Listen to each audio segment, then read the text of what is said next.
bismillaah asalaamu calaykum soo dhawaada asxaabta qaaliga ee ku xidhan hani lucky channel maanta qisadeenu waxay ku saabsan tahay ninkan aad aragtaan ninkani maalinkii waa makaanik oo wuxuu ka shaqeeyaa makaanik meel uu isagu leeyahay oo u khaasa oo lagu sameeyo gawaadhida lagu hagaajiyo habeenkiina waa boqor oo shacabkiisa wuxuu ka maamulaa escape-ka asxaabe qisada ninkan haddaan idinka dhaco ninkan waa nin ku nool Jarmalka wadanka Jarmalka ayuu degan yahay ninkan wuxuu kasoo jeedaa qabiilka Huhu waxay degaan meel Ghana u dhow awowgii ayaa usoo diray Jarmalka si uu wax uga barto Jarmalkii markuu iimina wuxuu bartay makaanika isagoo heer sare ka gaadhay meel khaasana wuu furtay oo ku shaqaysto gabadh Jarmalana wuu guursaday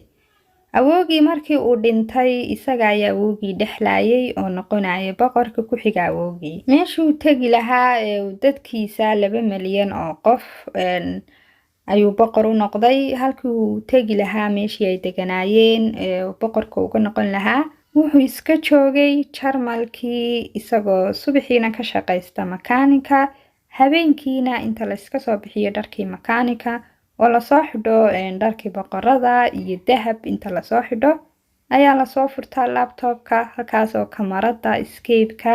lagala hadlo shacabkiisa oo uu uga khudbadeeyo sidaan wuxuu ku noqday boqorkii labada shaqo hayay habeenkiina waa boqor maalinkiina waa makaanik walaalaha qaaliga casharkeeni doojka maanta waan idin ballan qaaday sabtiina soo gelinayo waan duubay casharka waan hayaa laakiin wuxuu u baahan yahay inaan hagaajiyo oon casharadii iyo af Soomaali ahaan iskuukin hoos qoro